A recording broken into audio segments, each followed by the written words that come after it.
We are back on the Rational Boomer podcast. Hopefully your day is going well. It is Wednesday, and we had a hell of an evening yesterday. Some big news. I can't wait to talk about it. First, I just want to tell you how I warmed up for this particular podcast. A lot of times I'll be sitting watching the news, reading up on things, listening to stuff, looking at TikTok and doing all that stuff. Well, I didn't have that kind of preparation for this particular podcast because, well, my wife and I had the duty of babysitting our granddaughter. And we will always jump at a chance to do that. In fact, we're planning a trip in October, and it may be at a point where we may have to watch our granddaughter. So we've held back and making plans on that trip until we know for sure what's happening with the kid. Anyway, in warming up for this podcast, let's see what I do. I did some puzzles. And frankly, my granddaughter taught me a few things. I try to put something someplace, and she goes, "No, Grandpa, not there, here." And I looked at her. I said, "You think you know more about this than I do?" And she goes, "Yeah." And she does. She's good at puzzles. We watched some baby shark videos. They're all very educational, but we watched like 4 or 5. They're about 10 minutes a piece. We sat and watched that. So we had a good time, a good warm up for the podcast. I didn't get to pay as much attention to the big news that happened yesterday that I would have normally liked to. But as soon as we got done, I got home, I started studying up, and I was very happy to hear what had happened. And I've got a pretty good grasp on what happened. What I'd like to do is I'd like to dedicate this show, this Rational Boomer podcast, to all those people over the last 5-6 years that told me nothing's going to happen to Donald Trump. Nothing ever happens to Donald Trump.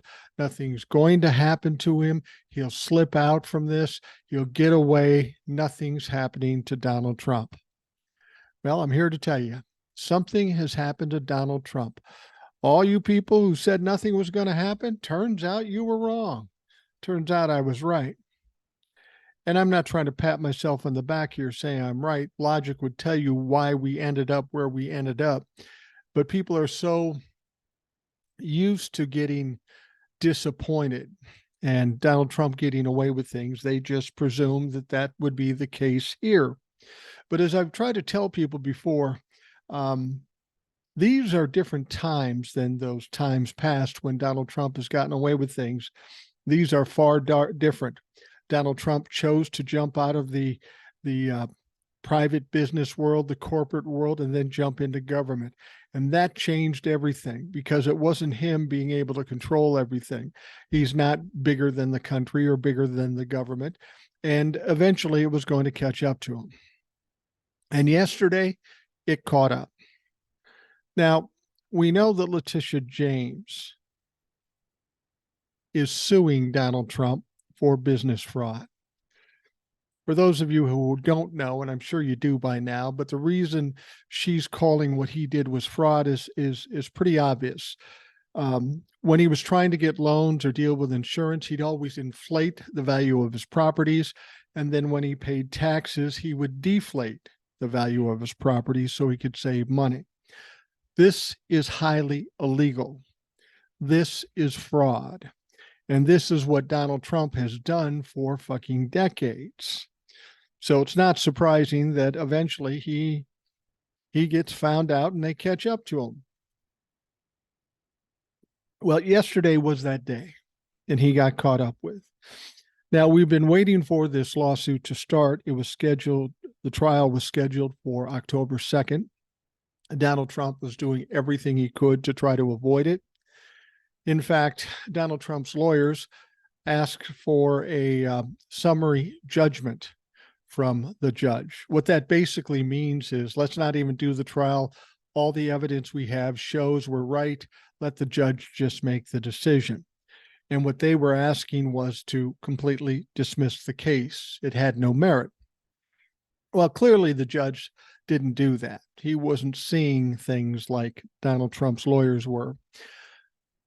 But in addition to that, Laticia James, the Attorney General from New York, also asked for a summary judgment from the judge in this case, Engoron, and he gave his summary judgment on this lawsuit against Donald Trump. He found Donald Trump liable for multiple situations of fraud for decades, and he found him liable. So basically what the judge did before the trial even began is said, Donald, you're fucking guilty. It's over. It's done. This judge has ruled that Donald Trump committed fraud for years while building the real estate empire that catapulted him to fame and the White House. Now, again, his name is Judge Arthur Engoron. His ruling Tuesday is a civil lawsuit brought by New York's Attorney General, and it found that the former president and his company deceived banks, insurers, and other massively overhauling his assets and exaggerating his net worth on paperwork used in making deals and securing financing.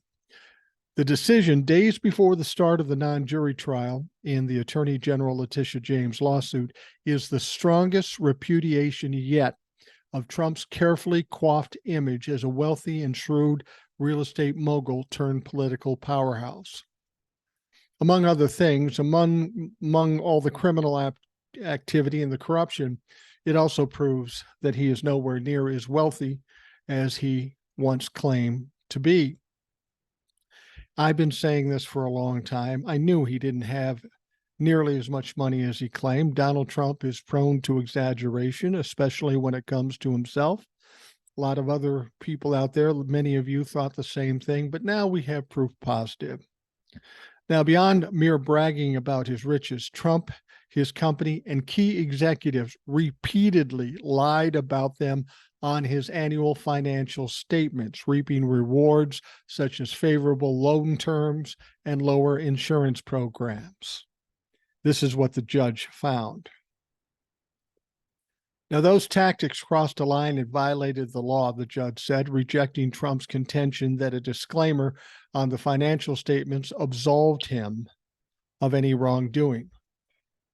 Donald Trump and his lawyer's contention is everybody does it. I'm just rounding up. I'm just doing that. That's all bullshit. And that's not at all acceptable. What he was doing was fraud. What he was doing was illegal. The Manhattan prosecutors had looked into bringing a criminal case over the same conduct, but declined to do so, leaving James to sue Trump and seek penalties that could disrupt his and his family's ability to do business. Now, Engoron's ruling in a phase of the case known as Summary Judgement resolves the key claims in James' lawsuit, but 6 others remain. Engoron is slated to hold a non-jury trial starting October 2nd before deciding on those claims and any punishments he may impose. Now, Laticia James is looking for a minimum of $250 million in penalties and a ban on Trump doing business in New York, his home state. Now, in this particular situation, Donald Trump's companies are going to be all but closed. Judge Engoron has asked to have 3 receivers named to handle the closing of these companies, basically dissolving Donald Trump's LLCs and corporations. And presumably that also includes the Trump Organization. You heard that right. They're talking about shutting down everything that Donald Trump is doing in New York. Now, somebody came to me and says, well, so what? He just goes to Florida and starts another business and he runs it from there. Well, that sounds good enough. But the fact of the matter is most of his property is in New York, like the Trump Tower and other buildings, his hotels. What's he going to do? Get a 2-wheeler, load him on a truck and move him to Florida? No, he can't do that. So what's going to happen to his properties? There's a lot of things that could happen. I don't know that he'll have the opportunity to sell them because he's already been found liable for grifting billions, literally $2 to $3 billion over a period of time. So what may happen, what probably will be happening, is those properties will be seized in order to pay off whatever he's stolen. And the fine that he gets, we know Laticia James has asked for $250 million or $250 million. That would be probably the minimum that he's hit with. I mean, the judge has basically said he's guilty already. Largely what's going to happen on October 2nd is much like what we saw with E. Jean Carroll. At a summary judgment, the judge says, yeah, you're guilty as a motherfucker. And now we're just going to get together and decide how much you're going to pay E. Jean Carroll.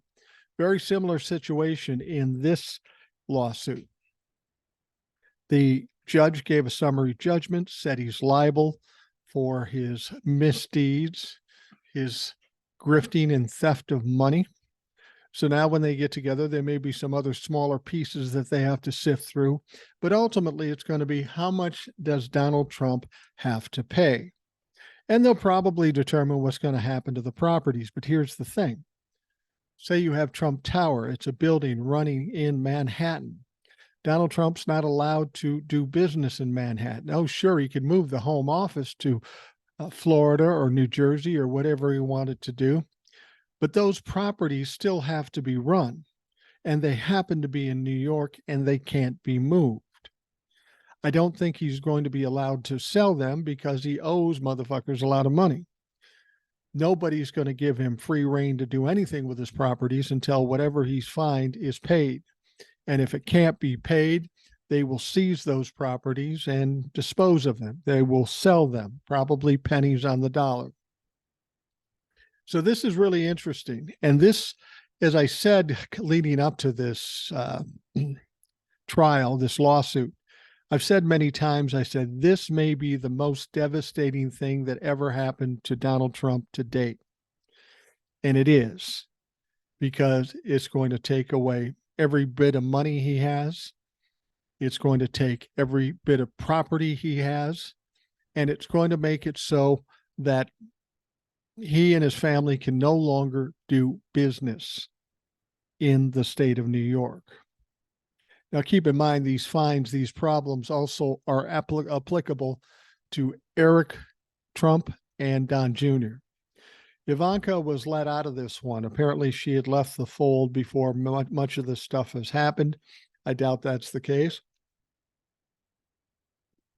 A commenter came to me on my page and said, well, Ivanka will just come in and start a company and run all this stuff and it'll be fine. No, that's not what's going to happen.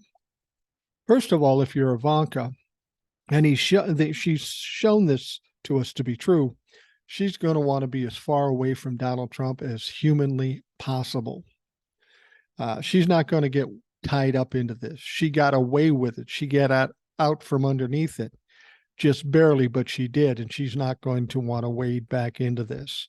This stage, Ivanka, at least on this level, is going to have to stand back and watch her brothers and father die a slow death. And I don't mean that in actual terms. What I mean is Donald Trump's whole identity is power, money, position, property. He's going to have none of that very soon. I believe the closing of the companies begins today. So it's going to be interesting to see how this all plays out. None of it is good for Donald Trump. Donald Trump has lost. So all of you folks that say nothing's going to happen to Donald Trump, what happened yesterday was absolutely devastating, basically puts him out of business and basically breaks him financially. That's something. That ain't nothing. And this is just the start. Of course, this is a lawsuit, so there are no criminal charges and there's going to be no jail time. But this is kind of the hors d'oeuvres, if you will. Take everything he owns away from him and then send him to trial for crimes that he'll likely be committed or convicted of and will go to jail. I wonder now if you have a bigger picture of what I've been saying all along. I keep telling you that Donald Trump won't be the nominee in 2024. And people will say, well, he's winning in the polls. Well, that's fine. That's fine. This decision, they didn't even get to go to trial and fight it. The judge says, yep, you're right. It's obvious. It's right there. He's liable for everything you said, Laticia James. Think about this. You take every bit of money away from him, all his prestige, all his properties, all his power. And people are saying, well, he's just going to grift off of this. Well, yeah, he probably will. He's going to have to survive. But unfortunately, all the money he collects goes to his defense attorneys in the criminal cases. He's got zero money to run for president. He's being tore apart financially and business-wise. Donald Trump's emotional state is not solid at this point. What do you think is going to happen when we start hearing him talk about this situation? Oh, I'm guessing Donald Trump has lost his shit. They might as well put him naked on a diaper conveyor belt and just keep it going, because this guy's going to be shitting his pants all day, every day. And the bad stuff hasn't even happened. Can you imagine that? Somebody sues you, takes away everything you have, all the money you have, your position, your power, and your prestige, and then you still have to worry about 91 felony charges. You really think Donald Trump's going to survive or be in a mental state where he can run for president in 2024? I could be wrong. But if there was ever a situation when somebody would go by the wayside because they just got too much, it's overwhelming, they can't handle it, this is the time. Now, of course, when Donald Trump heard this just happened about 4 o'clock, 5 o'clock last night when it was announced. And I knew the moment that it was announced, Donald Trump would be getting carpal tunnel syndrome, typing out shit on Truth Social, because he's going to try to hit back, because that's what Donald Trump does. You hit him, he hits you back. Unfortunately, Donald Trump at this point has no power, specifically with Laticia James or Judge Engoron. Former President Donald Trump lashed out in an all-caps rant on Tuesday after a New York judge ruled he had committed fraud. In a Truth Social post on Tuesday titled "Statement on Truth," 45th President of the United States, Donald J. Trump. Trump included screenshots of 2 posts he had seemingly written the day before. This is what he wrote. He said, "I have been unfairly sued by the Trump-hating Democratic Attorney General of New York State, Laticia James, over the false fact that I inflated my financial statements in order to borrow money from banks, etc. The judge in the case, Arthur F. Engoron, refused to allow this case to go to the commercial division where it belongs, because he is a Trump hater beyond even A.G. James, who campaigned against me, spewing horrible inflammatory statements which are false and defamatory. I'm not even allowed a jury. The facts of this case are simple." It's funny he would say he's not allowed a jury. The reason he doesn't have a jury has nothing to do with the judge or Laticia James. It has everything to do with the joke of a lawyer that you hired, this woman named Alicia Baba, whatever the fuck her name is. It really doesn't matter. But she needed to check a box saying, yeah, I want a jury trial, and she forgot to do it. Yeah, Donnie, you only hire the best. Now he stipulates things. He's writing, first thing he says is, number one, I am worth much more than the numbers shown on my financial statements. You've just been found liable of fraud. You're facing 91 felony criminal charges. And the first thing you want to hit back on is, oh, that's not true. I do have a lot of money. That's typical of that personality. It's about their image. They can't even comprehend the legal ramifications that they're facing. Number two, I didn't even include my most valuable asset, my brand. I got to be honest with you, Donnie. I think your brand's failing a little bit. At this point, I think the Rational Boomer brand may be a little stronger than the Trump brand. I'm just saying, I'm not trying to be arrogant here. I'm just trying to point out how worthless your fucking brand is. Number 3, the banks were paid back in full, sometimes early. There were no defaults. The banks made money. We're represented by the best law firms and we're very happy. There were no victims. I beg to differ with you, Donnie. There were some fucking victims.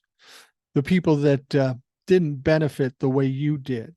The taxes you didn't pay because you cheated. The country, the government, each one of us were fucking victims, whether you like to think so or not. But you keep spewing. It doesn't matter. It's over. You were found liable. Sure, you may try to appeal it, but it's not going to work, Donnie. Your shit's gone. The only thing you had left was all a joke. It was all smoke and mirrors. You weren't rich. You weren't smart. You weren't powerful. Now, all of that has been exposed and taken away, and you're just a broke-ass, orange, shitty pantsed motherfucker walking around Manhattan. And I said this months and years ago.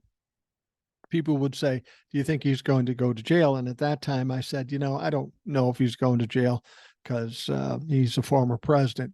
Now I have a different attitude. I do believe he'll spend some time in jail. But back then I said, you know what? I'd be happy if Donald Trump just ended up broke, homeless, and with no place to go and just be this orange fucking orangutan walking around Manhattan with shitty pants. Looks like we're there. So at least I got half my wish. Number 4, on the front page of the financial statements, there is a strong disclaimer clause telling all not to rely on these financial statements. Here's a guy who knew he was lying. He was trying to hedge his bets. If you're doing financial statements, there should be no disclaimer suggesting these financial statements might be right. I mean, when you and I do our taxes, we do it out, we fill it out, and we send it in. And do we put a Post-it tab on there saying, if anything's wrong or turns out that I missed something, don't take it seriously. I'm just spitballing here with my taxes. Yeah, that's fucking brilliant. That's fucking brilliant. The disclaimer clause tells anyone reviewing the data, including financial institutions, to do their own research and analysis. It's a non-reliance clause and could not be more clear. Additionally, to my being worth far more than is shown in the fully disclaimed financial statements, again, not putting down a value for my biggest asset, brand, the company has hundreds of millions of dollars in cash and very little debt. Now that's not what I've heard. I've heard there's quite a bit of debt on Trump Organization, and Donald Trump has guaranteed those loans personally. There is a lot of debt, Donnie. You can say what you want, but the facts are the facts. You said you put this disclaimer on and the people investigating it should do their research. Well, they did. And they found out you're a fucking cheating, lying, corrupt piece of shit. So everything you say could have been done was done, regardless of what you put down on that paper. See, the fact of the matter is, no matter what you put on that paper, everybody knew it was a lie. It was bullshit. So then the Laticia James group had to investigate it and find out what was really true. And when they compared what was true and what you put down, that's how you were found guilty of this shit.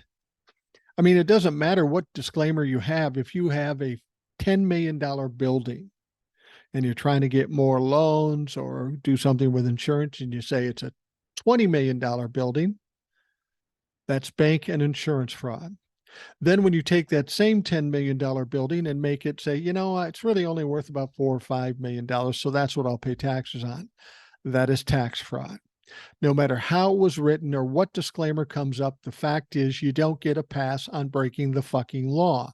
What's the old saying? No one's above the law. Well, Donnie Trump has been above the law for decades and decades, but not anymore. Not anymore. He's fucking done. Donald Trump goes on to say it is a great company that has been slandered and maligned by the politically motivated witch hunt. It is very unfair. And I call for help from the highest courts in New York State or the federal system to intercede. This is not America. Judge Engoron ruled on Tuesday that Trump had engaged in fraud for years, massively overvaluing his assets and deceiving banks and insurers. Today, a judge ruled in our favor and found that Donald Trump and the Trump Organization engaged in years of financial fraud, declared New York Attorney General Laticia James in a statement. We look forward to presenting the rest of our case at trial. See, that's the thing. We're still going to court. There's some other things that they have to expose. And then they have to decide how much Donnie Trump is going to have to pay. They've shut down his business. He can no longer work in New York. He can no longer run a business in New York.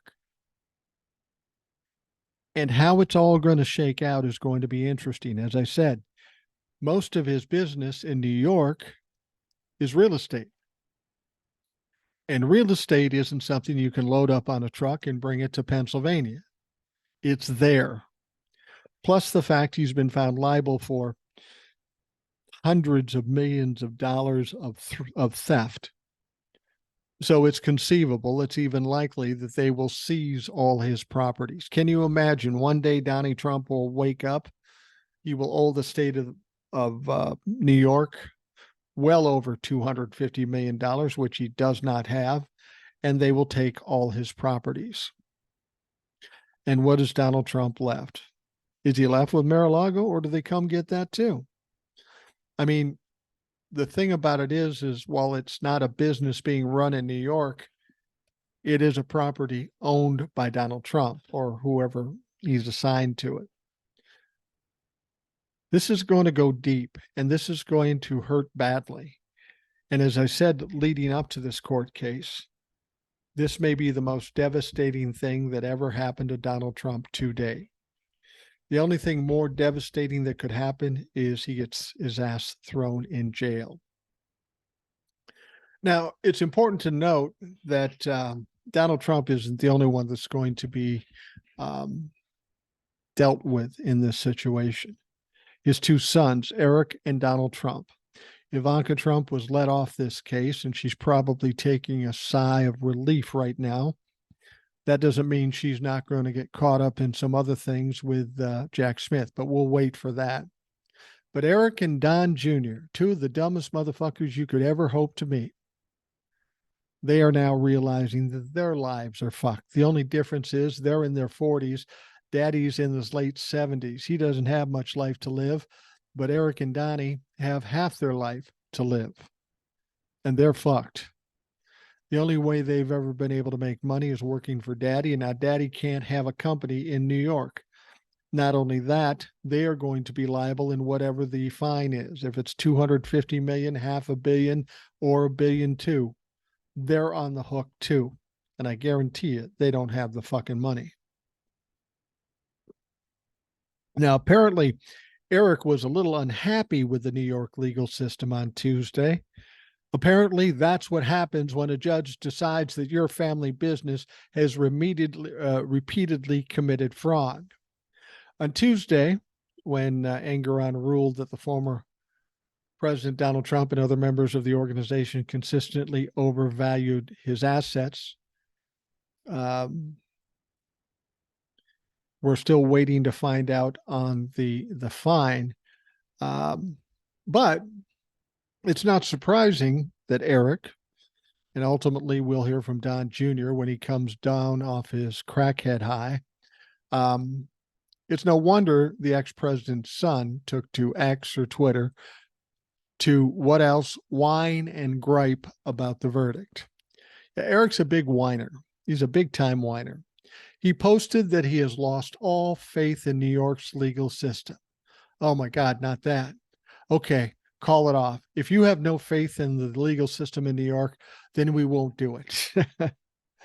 And he claimed, never before have I seen such hatred toward one person by a judge, a coordinated effort with the attorney general to destroy a man's life, company, and accomplishments. The younger Trump insisted that despite the verdict, his family has run an exceptional company, never missing a loan payment, making banks hundreds of millions of dollars, developing some of the most iconic assets in the world. But if Eric was expecting people to offer support, he might have been a little misguided. Some people urged him to keep fucking whining. You know, it's funny when they talk about this, how all the great things the Trump organization did and how horrible it is that this attorney general and this judge is trying to destroy the Trump organization and Don Jr. and Eric and some of the others involved in the business, that they're just trying to destroy them. What Eric fails to remember and fails to mention is that over the decades Donald Trump has been in business. He has destroyed multiple businesses that don't have the kind of money that Donald Trump claimed to have, by not paying them, going into debt with people, and then not paying them, and them not having enough money to fight back and ultimately having to fold.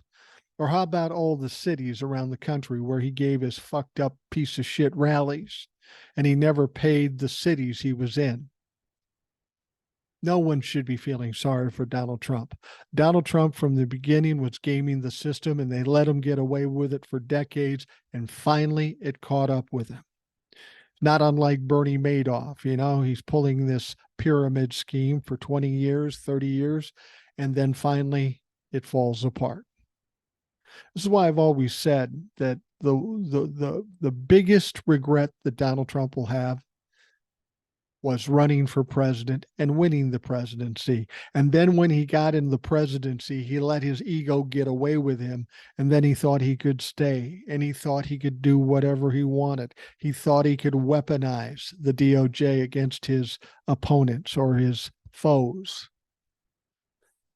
Donnie Trump didn't understand one thing. You might be able to get away with that in business because you're a big fish in a little pond.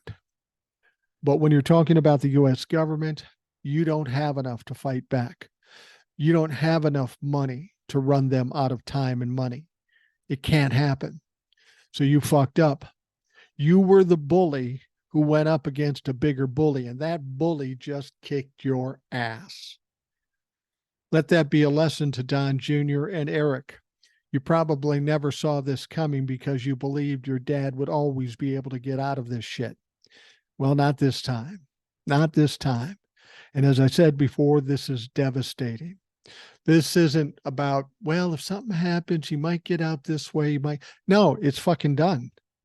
It's done. He may appeal it, but it's not going to work. It'll delay the inevitable. And while that's being delayed, he'll be being convicted of crimes. This man is going to be so buried with legal problems, he's not going to be able to move. They're going to take everything he owns, and then they're going to put him on trial for criminal behavior and probably put him in jail. Donald Trump is fucking done. And for those of you that said nothing was ever going to happen, I hate to be the guy that says, I told you so, but I fucking told you so. Ultimately, truth and justice wins out. It may take a long time. It may not be as fast as you'd like, but eventually it comes. A personality like Donald Trump will have his heyday, will be successful, and will make money, but it never lasts. They ultimately get overwhelmed. They've got more than they can handle. They can't juggle it all. Then they crash and burn. Donald Trump has crashed and burned as of yesterday. And the fire has just begun, because more destruction of Donald Trump and his companies and his money and his properties is yet to come. What Donald Trump did to this country is unprecedented, not only by a former president, not only by other politicians. I'd be hard pressed to imagine any individual to do as much damage, create as much chaos and corruption as Donald Trump against this country in the history of this country, of anybody, not just politicians, not just former presidents. And what we're going to see is unprecedented punishments. This is the first one. Take everything he's fucking got. Next up, we're looking at prison. Donald Trump will be a heap of shit. He won't even be able to think about running for president. He's going to be buried. And yesterday was the start of it. And shit is happening to Donald Trump, and it's now going to get a lot worse. All right, we are going to take a quick break, and we will be right back.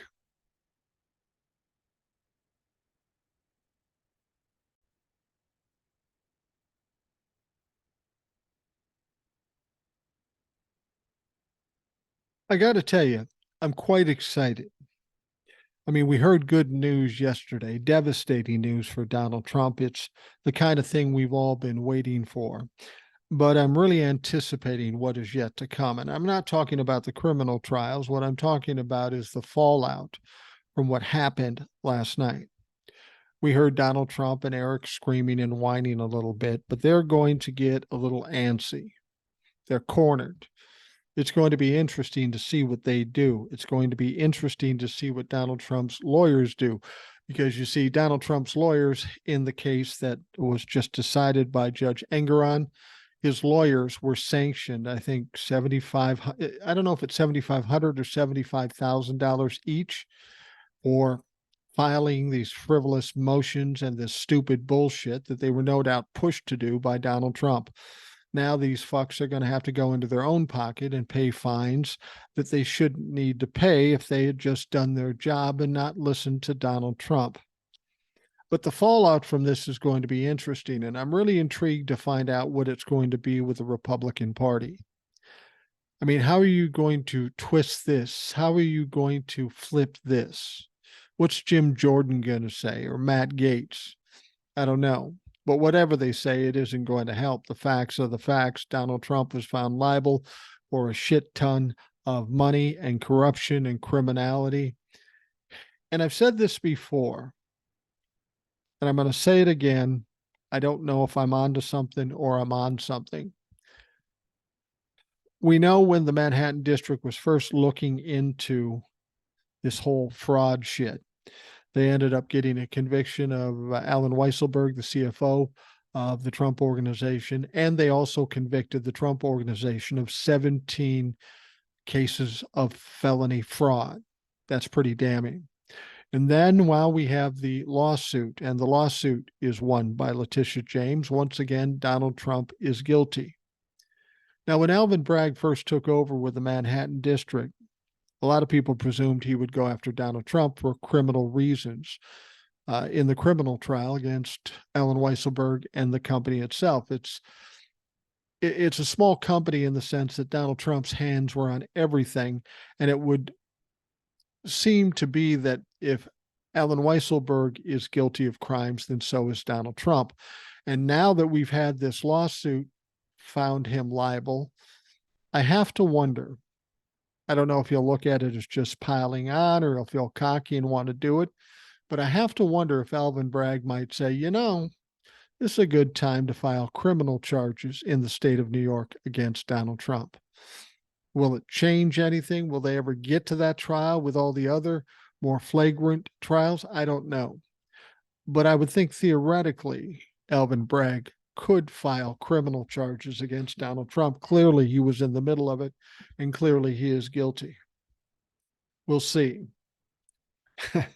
But when you've got 91 felony charges against you, you don't need another one to make sure you go to jail. There's no way Donald Trump runs the table here. All right. After that bit of good news, we've got some more concerning news that we've been dealing with. And that is the prospect of the government being shut down on October 1st. And this is because Democrats and Republicans haven't been able to come to terms on appropriations and bills and the budget. They have to do that before October 1st, or the country, the government, gets shut down. And in realistic terms, it's not so much the Republicans with the Democrats not being able to come together. Even before that, now it's the Republicans who can't get along with the Republicans. They're so divided that they can't come to an agreement on anything. They need 218 votes to pass anything, and they can't come up with any idea where 218 Republicans would vote for it. So they're kind of fucked.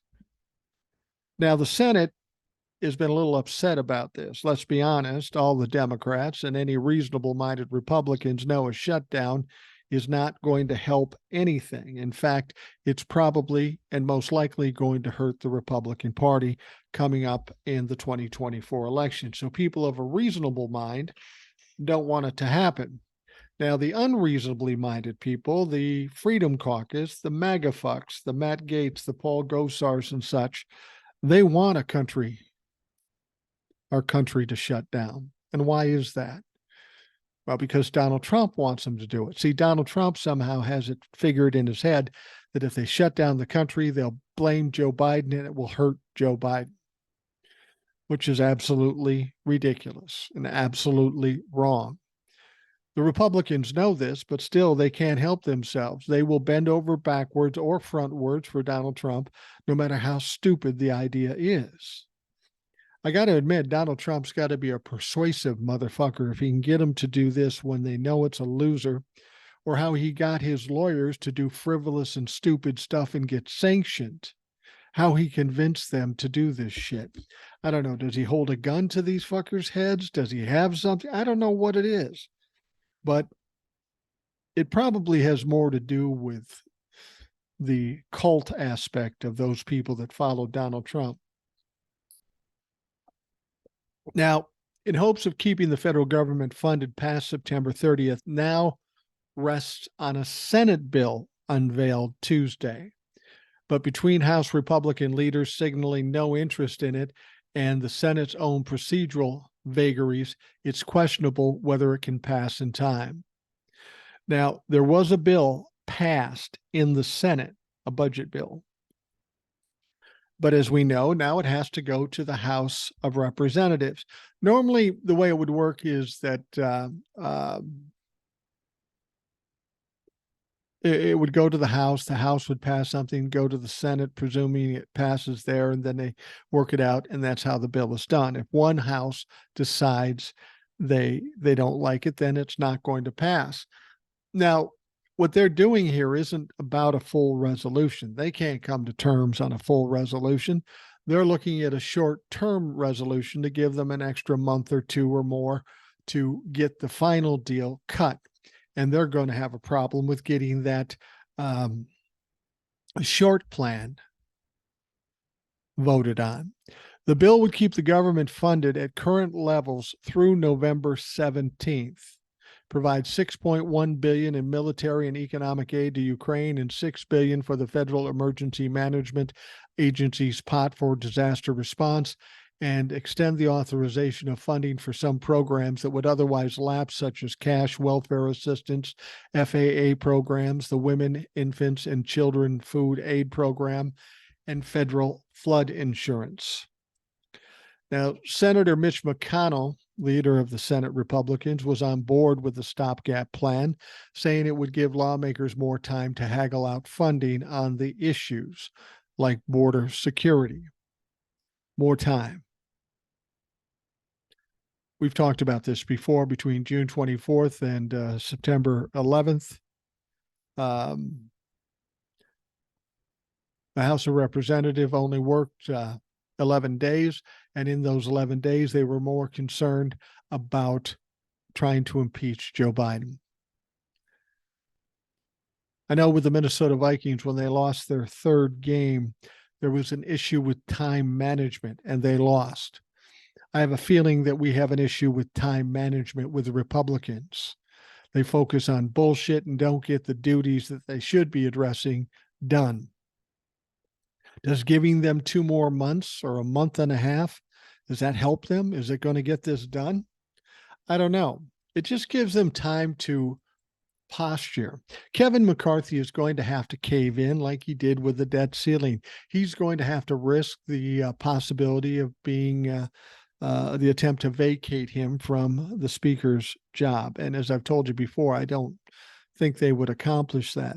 So everybody's posturing and posing and dicking around, and all the while, we, the people of this country, are hanging in the balance, because if they shut down this country, we are the ones that are going to suffer for it, not the politicians, because I bet they still get paid. But they're trying to pass this stopgap issue, but it doesn't look like they're even going to be able to get that passed. The sooner Congress keeps the light on the sooner these important conversations can resume, said McConnell. But over in the House Speaker Kevin McCarthy threw cold water on the idea, saying efforts to beef up border security should take precedence and putting Washington on a path to shut down over the issue. We looked across this country, what's happening at the border based on the president's policies. I think it's incumbent upon the president to sit down and work on securing this border, McCarthy told reporters Tuesday night. He said the House, once it deals with 4 individual funding bills it is working on, will take up a stopgap bill and include in it the legislation along the lines of border security bill passed by the House earlier this year, as well as cut from the current spending levels, which is contrary to the deal that Kevin McCarthy cut with Joe Biden. So you're scurrilous and you can't be trusted. So why would we trust you now? That would likely be a non-starter for Democrats in the Senate, but McCarthy said border security would be worth a shutdown given the flow of illegal drugs and undocumented migrants across the border. This is really an OCD for them, this border thing. And I know it's a big issue, and I know it has something needs to be addressed. And maybe Biden's doing all he can, and maybe he's not. But the point of the matter is, the answer to fixing it isn't shutting down the country and hurting people in need and businesses and stopping people from getting checks. How does that help that situation? All it does is the only thing Republicans know how to do, and that is own the libtards. Unfortunately, when you own the libtards, you hurt the rest of this country. And when you hurt the rest of this country, it's going to cost you in 2024. I find it interesting Kevin is talking like this. If I'm a Democrat right now, I wouldn't even negotiate with them. They haven't made an attempt to go talk to the Democrats at all. I would sit back and say, fuck yourself. Do it on your own, because they can't. They can't do it on their own. The country will shut down and they will take the heat for it. The thing is it's not a good thing if the country shuts down. It hurts people. But when you have somebody that's so stubborn and so ignorant and they won't move, sometimes you got to push them to the edge. These people know shutting the country down is not going to work for them. They know it's going to hurt them, but they will keep on this tough facade up until the time you fold and give in. But if we don't fold and give in, they will have to, just like they did during the debt ceiling. So the Democrats need to sit back and say, fuck yourself, figure it out. You're the ones in power. You wanted the power, figure this shit out. The problem they have is even if they get all 218 to vote on one bill, it's still got to go to the Senate, and the Democrats have the fucking majority.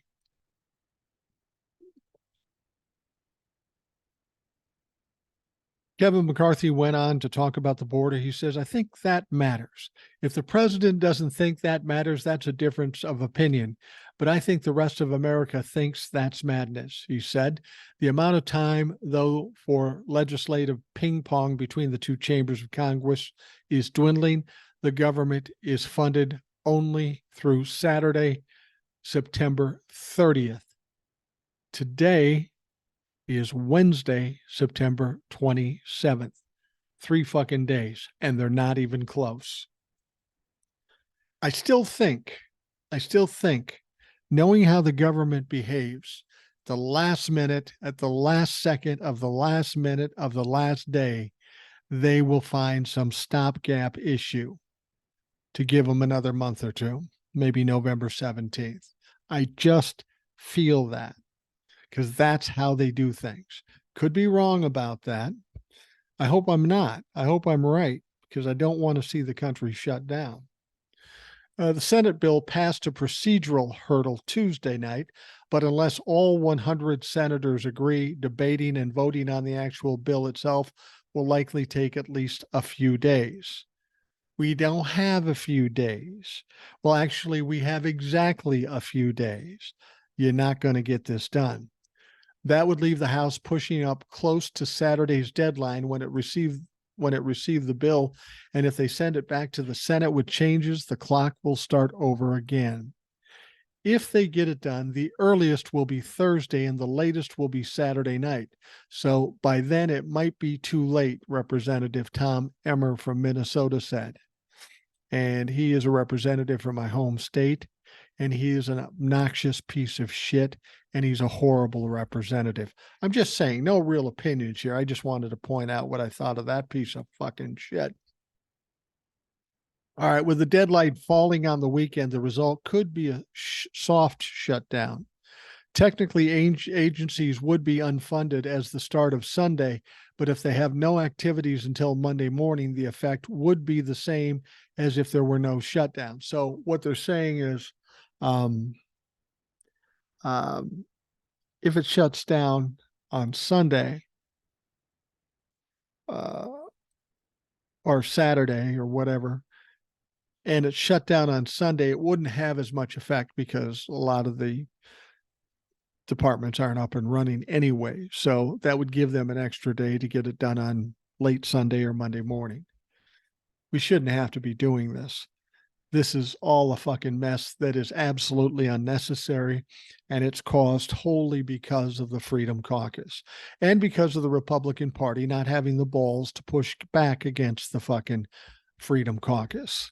They should say, fuck the Freedom Caucus, work something out with the Democrats, get something passed, and then proceed to fucking hammer these MAGA fucks and get them out of the way because they're going to be nothing but a pain in the ass henceforth, at least through 2024. There is a precedent for the kind of shutdown I just talked about. In January of 2018, a stopgap funding bill expired on January 19th, a Friday, but the weekend shutdown was resolved by the following Monday. So it was shut down, but it really didn't have an impact because they got it repaired by Monday.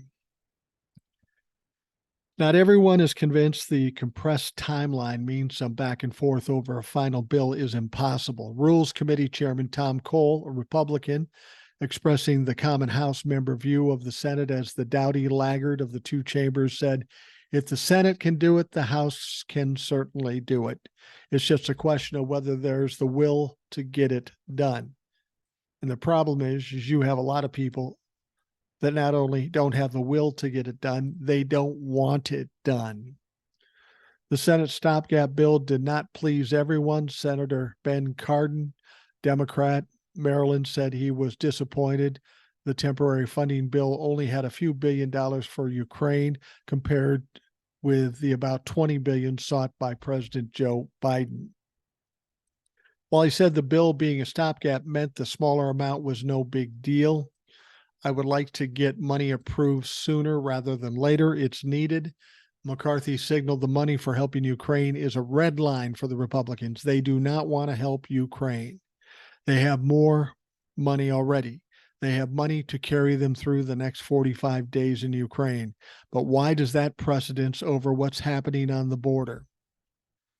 Fuck you, McCarthy. You're an idiot. You're getting your ass kicked, and it's not going to go well for you.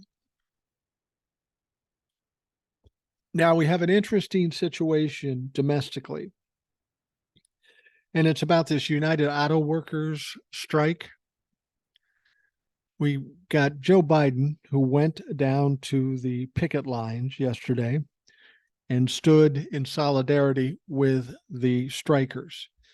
This is unprecedented. No president has ever done that, which seems weird because they all talk about how much they support unions. But when it comes down to it, they don't fully back them. And the reason they don't fully back them is because, of course, The auto industry has a lot of money, a lot of lobbyists, and they put a lot of money in politicians' pockets.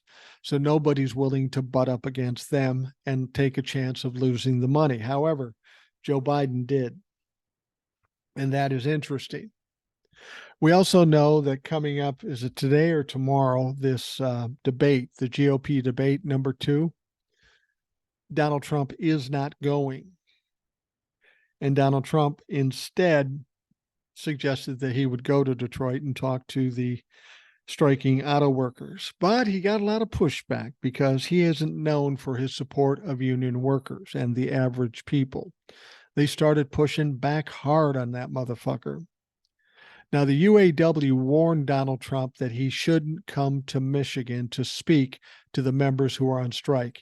He ignored them and intended to host a rally anyway, the Washington Post said Monday. So he's going to ignore the union leaders and the union members. He's going to have one of his little rallies with half as many people showing up, and it's going to be a big fucking joke. Biden comes at the invitation of union leaders. The report began, Trump came despite their warnings to keep his distance. Biden has touted a record as a pro-union president, while at times struggling to maintain the support of rank-and-file members. Trump calls himself pro-worker, while at times clashing with union leadership and implementing policies as president that worked against their interest. And while Biden is joining the picket line of the union members, Trump's remarks will be given a non-union shop. Trump attacked the union workers last week when he spoke with NBC's Meet the Press. Fucking brilliant. The auto workers will not have any jobs, Kristen, because of all these cars are going to be made in China. The electric cars automatically are going to be made in China. Yeah. They have two very different strategies, and they both really need the auto workers in these states like Michigan. Kate Bronfenbrenner, director of the Labor Education Research at Cornell University, told the Washington Post in an interview, Biden is taking this very unusual position for a president and saying the company has made enough profits and can afford to give the workers more, whereas Trump is attacking the unions and trying to create a specter of fear about the green transition. Trump also has an anti-union record, both as president and as a developer. The former president believes electric cars are automatically made in China, ignoring that Joe Biden's infrastructure package and the Inflation Reduction Act require that for the $7,500 tax credit to be applicable to cars, they must meet requirements for U.S. assembly and materials. According to Trump, workers should support him because I will make you rich. Kind of reminds me of, you'll be tired of winning. Donald Trump has lied incessantly to people, constantly. And still there are people that believe him. I don't understand it. I don't get it. But Donald Trump wants the UAW leadership to endorse him. That's not going to happen. And as much as Joe Biden is doing at this point, it doesn't sound as though that they have finally set up an endorsement for Joe Biden. I think if they're going to support somebody, they're going to support Biden, but they have some issues with Biden too. Now, Trump's visit has been billed as an effort to court striking auto workers who represent part of the working class coalition that powered his rise in 2016. The unfortunate thing is he made a lot of promises in 2016 and 2020, and he delivered none of them. Meanwhile, Biden's Tuesday appearance at General Motors parts supplier in Belleville made him the first president to ever meet with striking workers at a picket line. Trump is expected to make his remarks at 8 p.m. today as counter-programming to the second Republican presidential debate. So that debate is happening tonight. And it's going to be very interesting to see how this all shakes out. because in all honesty, the debate is supposed to be some big event, but it's going to be boring as shit. We know that Ron DeSantis will be the top poller, the person that's the top of the list that in polling up against Donald Trump. He's polling at about 17%, and he's like 40% behind Donald Trump. So that doesn't bode well for how many people are interested in Ron DeSantis. Ron DeSantis's polling has dropped by 50%. He's not headed the right way. He's losing, and it's going to be bad.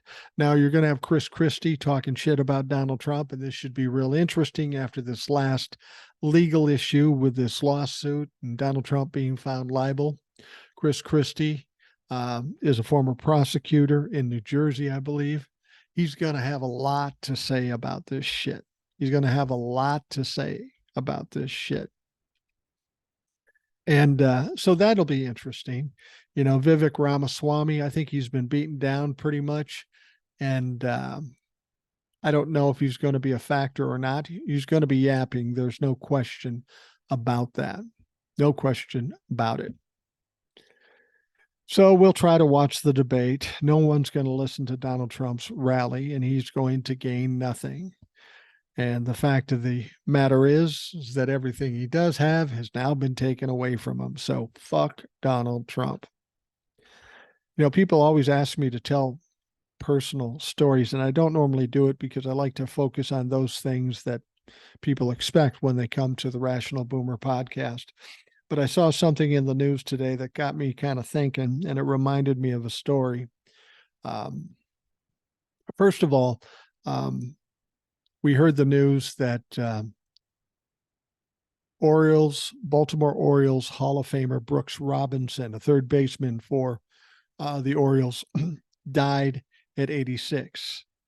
Now, back in the day when I was young, he was the guy. There was nobody better than Brooks Robinson. He was the main guy at third base.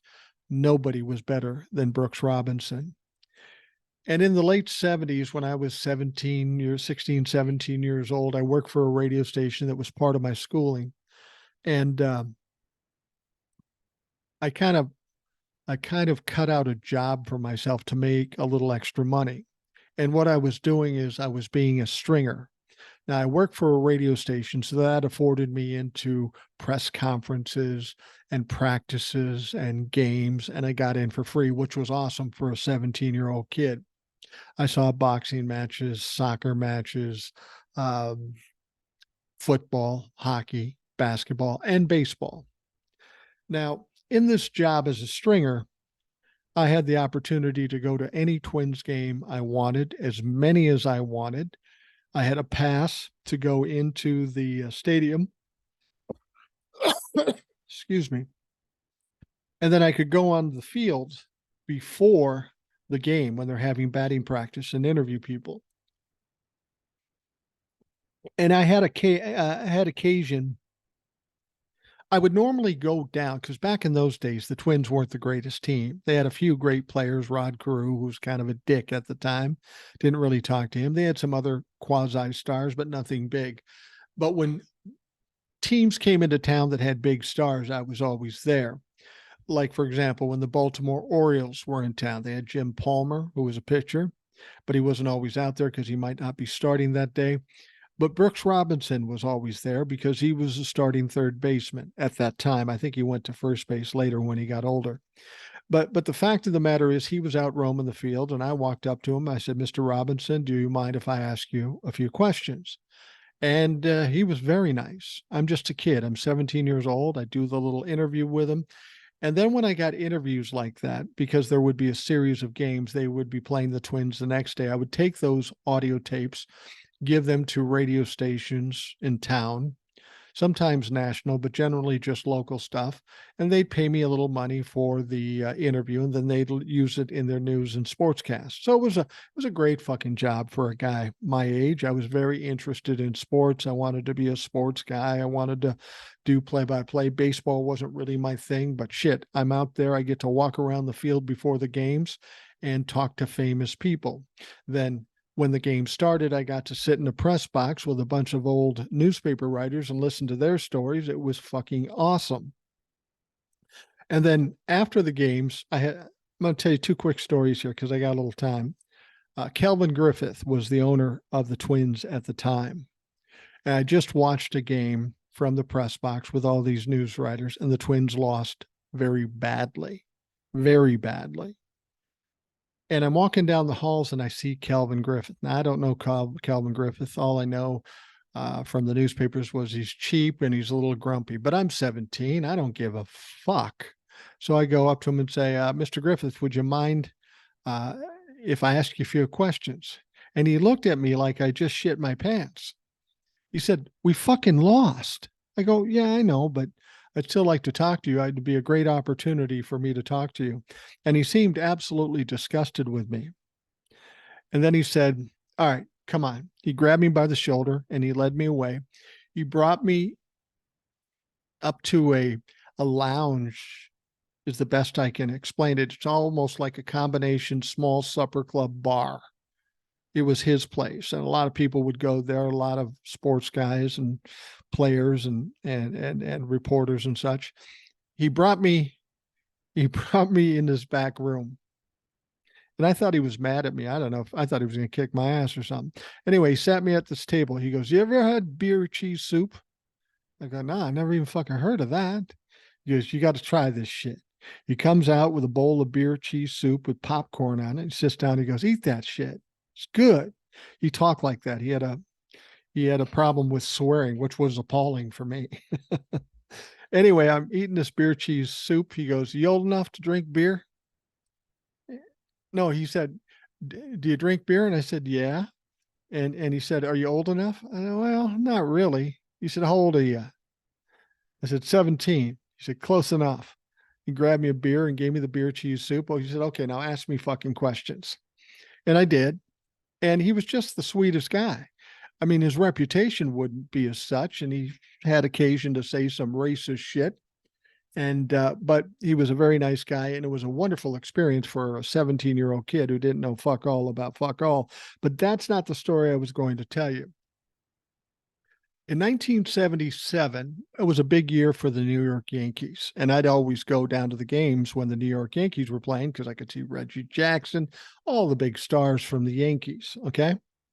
Now, 77 is the year where they had the blackout in New York. They had the Son of Sam. They won the World Series. So this was a big, very historic year for the New York Yankees. Now, none of that had happened at this point because it's during the baseball season. And I'm walking on the field. I'm looking around for somebody to interview, and I really can't find anybody. They're all in the field or batting or whatever. And I look down into the New York Yankees dugout, and there's Billy Martin sitting there. Now, Billy Martin's kind of interesting because at one point, I think he played for and coached the Minnesota Twins. So he had some history with Minnesota. I'd never met him before. I didn't know him, but at this point in time, he's well known because he's a successful manager for the New York Yankees, bit volatile, and he was having some problems with people on the team. So as I'm walking by, I looked down and I said, Mr. Martin.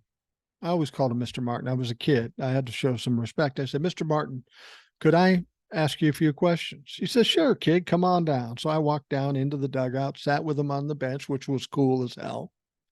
And we started talking some baseball. And it's going really fucking good.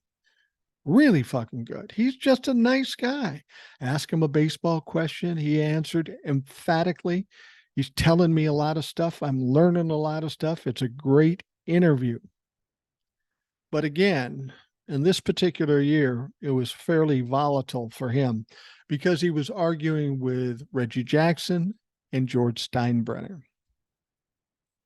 So being a hard-hitting reporter at the age of 17, I got to ask him about that shit. In retrospect, that probably wasn't a good idea, but I did anyway. So as we gotten through a pretty good interview and talking about baseball, and I said, "Now, Mr. Martin, I hate to bring this up, but it's obviously in the news, and I have to ask you, Tell me about the issues you're having with Reggie Jackson.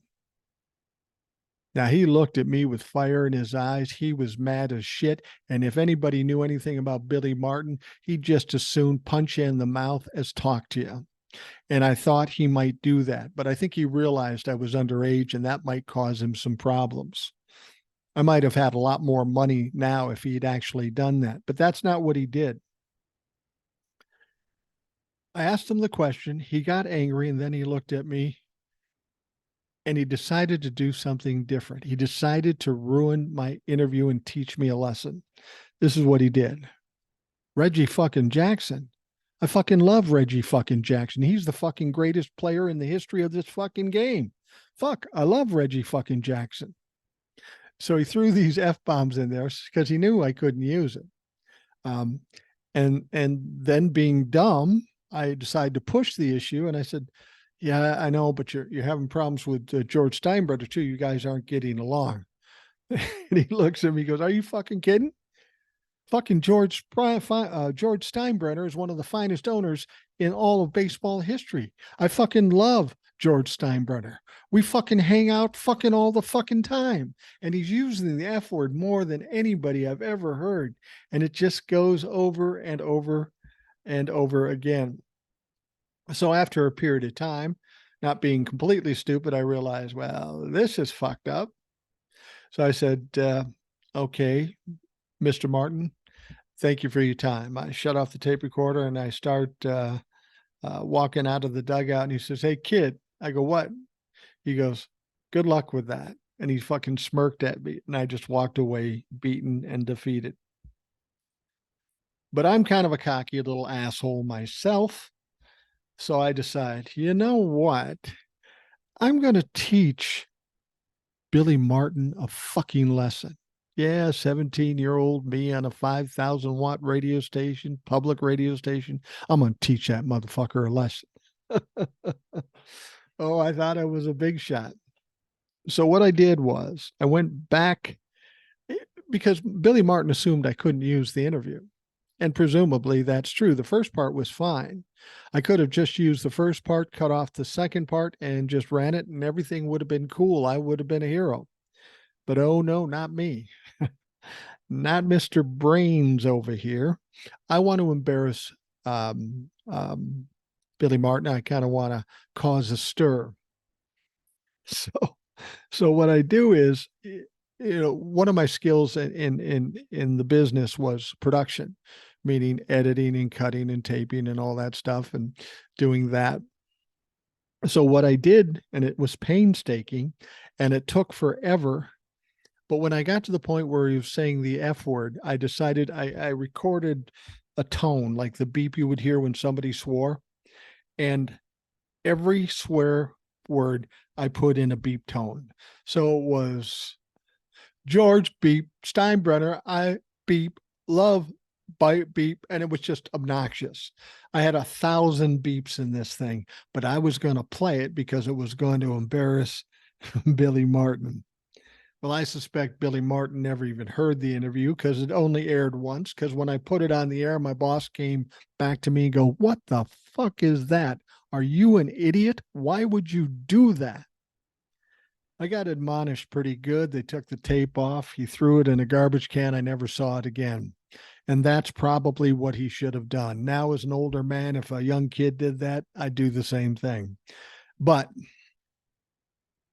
the best part of it is the experience I had talking to an iconic manager with an iconic team in an iconic year. And I had that experience. It wasn't all positive, but it wasn't bad either. It's a good story to have in my quiver to throw out every once in a while. And I've told it, I don't know that I've told it on the podcast, but I've told it before online before. And I think it's a fun story. And if I had my ability to go back in time, probably wouldn't do it like that again. Probably wouldn't do that. But I got it. Some of my best stories are my biggest fuck ups. That's the crazy thing.